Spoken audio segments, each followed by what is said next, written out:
नमस्कार साथियों, संकल्प क्लासेज में आप सभी का स्वागत है। जैसे कि हमने एसएसटी में क्या आरपीसी सेकंड ग्रेड की शिक्षण विधियां चालू कर थी, आज उसका पार्ट 2 यानी कि आज दूसरी क्लास है। तो क्लास पढ़ने से पहले सबसे पहले सभी चैनल को सब्सक्राइब करो, लाइक और नोटिफिकेशन ऑन कर लो ताकि जब भी क्लास अपलोड हो तो सबसे पहले आप तक पहुंचे। तो इसमें पहला देखेंगे हम क्या कि शिक्षण विधियों में कि भारत में सामाजिक अध्ययन की नींव किस शिक्षा प्रणाली से मानी जाती है या शुरू है। क्या है, क्या क्या पूछ रहा है इसमें? इसमें पूछ रहा है कि भारत में सामाजिक अध्ययन क्या कि भारत में सामाजिक अध्ययन है उसकी नींव किस शिक्षा प्रणाली से मानी जाती है। तो उसकी नींव किससे मानी जाती है? बुनियादी शिक्षा प्रणाली। किससे मानी जाती है? बुनियादी शिक्षा प्रणाली। बुनियादी शिक्षा प्रणाली किसने दी थी? तो महात्मा गांधी ने। किसने दी? महात्मा गांधी ने। कहां पर? वर्धा सम्मेलन में। कहा?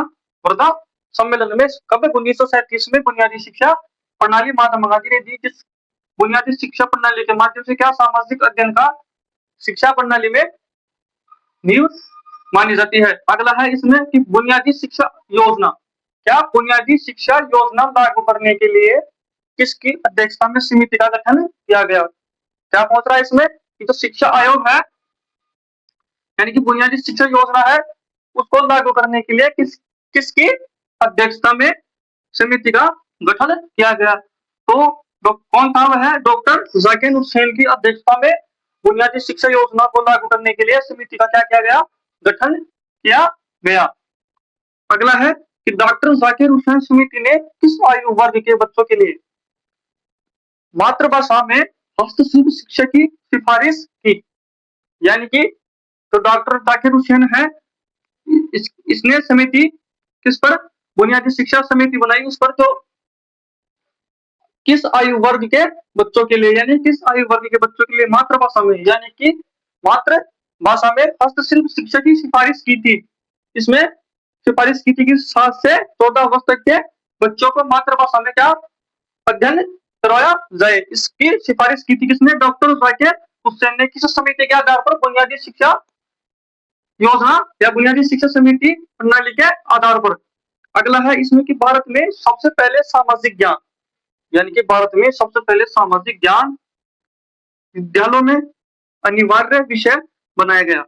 जो भारत में सामाजिक ज्ञान या सामाजिक अध्ययन क्या सामाजिक अध्ययन अध्ययन जो विषय है उसको विद्यालयों में अनिवार्य विषय बनाया गया यानी कि विद्यालय में पढ़ाने के लिए अनिवार्य विषय बनाया। तो सन 1949 में वह जो पहला राज्य कौन सा था? पंजाब राज्य। यानी कि पंजाब राज्य में सबसे पहले सामाजिक ज्ञान या सामाजिक अध्ययन को विद्यालय में अनिवार्य विषय के रूप में अध्ययन कराने के लिए अध्ययन करवाया गया। जो पंजाब राज्य था कौन था? पंजाब राज्य सन 1949 में। अगला है इसमें कि माध्यमिक शिक्षा आयोग ने 1952 के अध्यक्ष कौन थे? यानी कि जो माध्यमिक शिक्षा आयोग का गठन 1952 में किया गया जिसके अध्यक्ष कौन थे? किसके अध्यक्ष थे? डॉक्टर लक्ष्मण स्वामी मुदालियर। कौन थे? डॉक्टर लक्ष्मण स्वामी मुदालियर। क्या किसके? माध्यमिक शिक्षा आयोग के अध्यक्ष। अगर यह है कि माध्यमिक शिक्षा आयोग का गठन कब किया गया तो माध्यमिक शिक्षा आयोग का गठन 1952 में किया गया। प्रश्न यहाँ से भी बन सकता है कि माध्यमिक शिक्षा आयोग का गठन 1982 में किया गया जिसके अध्यक्ष कौन थे? जिसके अध्यक्ष डॉक्टर लक्ष्मण स्वामी मुदालियर। कौन थे? डॉक्टर लक्ष्मण स्वामी मुदालियर। अगला है मुदालियर आयोग की सिफारिश पर भारत के स्कूलों में सामाजिक अध्ययन कब पढ़ाया गया? यानी कि जिस मुदालियर आयोग का गठन 1952 में किया गया उसमें मुदालियर आयोग की सिफारिश पर भारत में जो स्कूलें हैं उसमें सामाजिक अध्ययन कब पढ़ाना शुरू किया गया? तो वह शुरू किया गया सन 1995 में। यानी कि भारत के स्कूलों में सामाजिक अध्ययन की शुरुआत 1995 में की गई। अगला है इसमें कि किस आयोग ने सामाजिक अध्ययन को एकीकृत विषय के रूप में स्वीकार करने पर जोर दिया? एकीकृत का मतलब है कि जोड़कर पढ़ाने पर यानी कि एक दूसरे को जोड़कर पढ़ाने पर जोर दिया। तो वह आयोग माध्यमिक शिक्षा आयोग मुदालियर। और मुदालियर आयोग की गठन 1952 में। कब? 1952 में। इसके प्रथम अध्यक्ष कौन थे? तो डॉक्टर लक्ष्मण स्वामी मुदालियर। जो हम पहले देख चुके हैं। अगला है कि राष्ट्रीय शिक्षा आयोग के अध्यक्ष, क्या राष्ट्रीय शिक्षा आयोग के अध्यक्ष 1964 व 66 में कौन थे? यानी कि जो राष्ट्रीय शिक्षा आयोग था उसका गठन कब किया गया? ऑप्शन पहला यहाँ से हो सकता है कि जो राष्ट्रीय शिक्षा आयोग था उसका गठन सन 1964 व 66 में किया गया, जिसके प्रथम अध्यक्ष या अध्यक्ष कौन थे? तो उसके अध्यक्ष थे दौलत सिंह कोठारी। उसका अध्यक्ष किसको बनाया गया? तो आया था दौलत सिंह कोठारी को राष्ट्रीय शिक्षा आयोग का अध्यक्ष बनाया गया। अगला है इसमें कि कोठारी आयोग की सिफारिशों के आधार पर, क्या जो आयोग स्थापित किया गया था किसका? राष्ट्रीय शिक्षा आयोग, जिसमें क्या है कि कोठारी आयोग की सिफारिशों के आधार पर एनसीईआरटी ने 10 वर्ष, यानी कि जो एनसीईआरटी ने 10 वर्ष विद्यालय पाठ्यक्रम तैयार किया। किसकी सिफारिश पर? कोठारी आयोग की सिफारिश पर। पहला प्रश्न यहां से बन सकता है इसमें कि कोठारी आयोग है उसकी सिफारिशों पर एनसीईआरटी पर 10 वर्षों के लिए विद्यालय में पाठ्यक्रम तैयार किया गया। तो देखो इसमें इस प्रकार जो एनसीईआरटी है उसमें पहला जो पाठ्यक्रम तैयार किया गया वो था 1975 में। कब था? 1975 में, जिसमें कक्षा एक से 2 तक, जो जिसमें कक्षा 1 से 2 तक जो सामाजिक अध्ययन था उसको किस नाम से जाना गया? पर्यावरण अध्ययन। यानी कक्षा 1 की व 2 की जो पुस्तक थी उसको उस पुस्तक का नाम पर्यावरण अध्ययन रखा गया। और जो कक्षा 6 से 8 तक जो पुस्तक चलती थी उसका नाम क्या है? सामाजिक अध्ययन। उसका नाम क्या रखा गया? सामाजिक अध्ययन नाम रखा गया।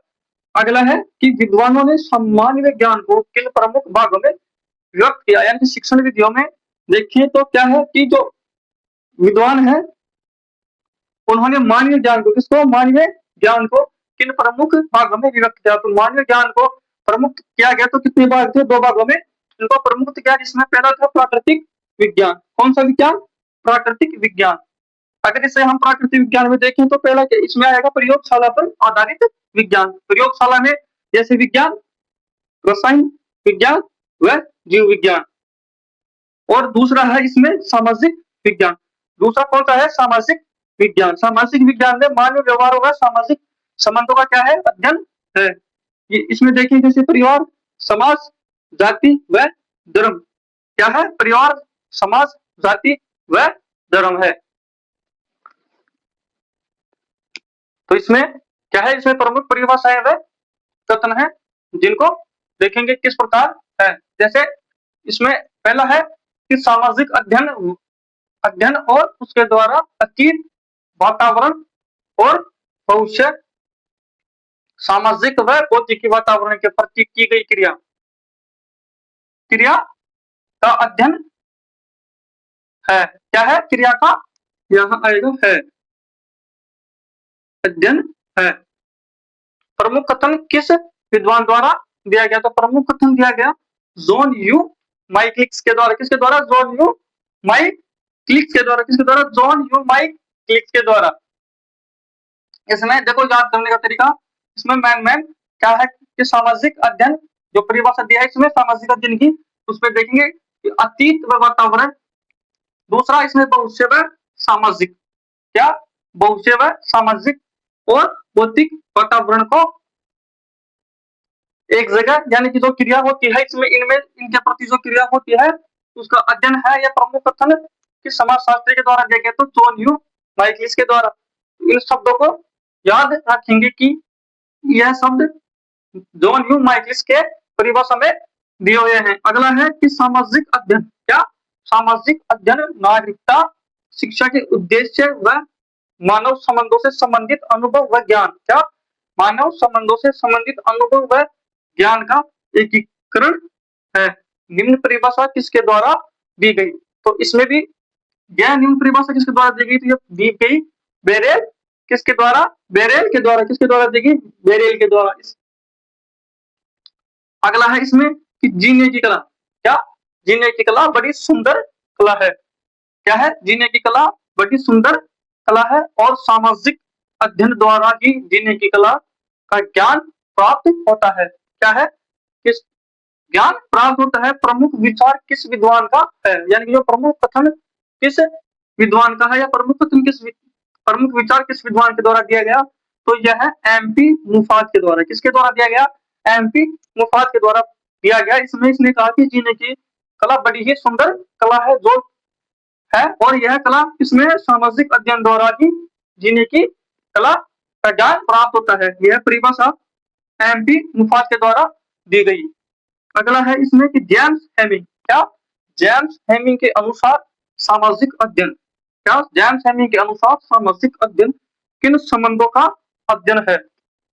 एक विद्वान है जेम्स हेमिंग, उन्होंने कहा कि सामाजिक अध्ययन किन संबंधों का अध्ययन है। तो इसमें जेम्स हेमिंग ने सामाजिक संबंधों, जो सामाजिक अध्ययन है उनका संबंध किससे बताया, ऐतिहासिक, भौगोलिक तथा सामाजिक संबंधों व अंतर संबंधों से सामाजिक अध्ययन का क्या बताते हैं, जेम्स हेमिंग सामाजिक अध्ययन का संबंध बताते हैं। इनमें क्या है, ऐतिहासिक, भौगोलिक व सामाजिक संबंधों एवं अंतर संबंधों जो कि समाज से जुड़े हुए हैं। अगला है इसमें कि सामाजिक अध्ययन में मनुष्य के समाज एवं सामाजिक विकास को संचालित करता है। यानी कि जो सामाजिक अध्ययन है, क्या है इसमें कि जो सामाजिक अध्ययन है वह मनुष्य के समाज एवं सामाजिक विकास का संचालित करता है। प्रमुख कथन किस विद्वान का है, तो प्रमुख कथन है पीटर लुईस का। देखो प्रश्न को समझने की कोशिश करो। इसमें यह है कि सामाजिक अध्ययन है मनुष्य का अध्ययन है जिसमें समाज में सामाजिक विकास को संचालित करता है। यानी कि सामाजिक अध्ययन मनुष्य के सामाजिक विकास का क्या करता है, संचालित करता है। यह प्रमुख परिभाषा किसकी है, तो यह प्रमुख परिभाषा है पीटर लुईस की। किसकी, पीटर लुईस की। इसमें अगला कथन क्या है कि सामाजिक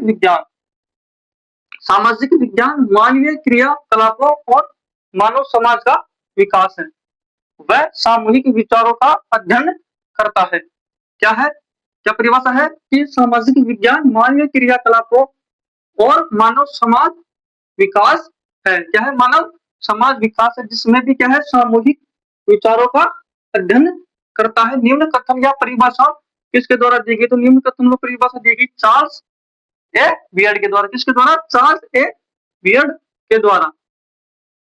दूसरा है इसमें कि सामाजिक अध्ययन का ध्येय है। क्या सामाजिक अध्ययन का जो ध्येय है केवल सूचना इकट्ठा करना ही नहीं, यानी कि जो सामाजिक अध्ययन है उसमें क्या है कि जो इसका मूल स्वरूप है वह केवल सूचना ही इकट्ठा नहीं करता बल्कि छात्रों में आदर्श सूचियों मानदंडों का निर्माण भी करता है। प्रमुख विचार क्या है, प्रमुख विचार या कथन किसके द्वारा दिया गया था, प्रमुख विचार या कथन जे.एफ. फॉरेस्टर के द्वारा दिया गया। किसके द्वारा दिया गया, जे.एफ.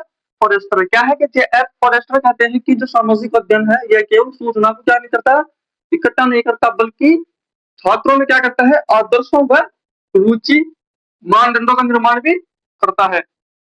अगला है कि एकीकृत उपागम क्या है, यानी कि एकीकृत उपागम का अर्थ क्या है, तो यह क्या है कि इतिहास, भूगोल, अर्थशास्त्र व राजनीति विज्ञान जैसे विषयों को सामाजिक अध्ययन के साथ जोड़कर पढ़ाना। यानी कि सामाजिक अध्ययन को इतिहास के साथ जोड़कर पढ़ाना क्या कहलाता है, एकीकृत उपागम कहलाता है। अगला है इसमें जेरोलिमिक के अनुसार क्या है, जेरोलिमिक के अनुसार सामाजिक अध्ययन किसका अध्ययन है।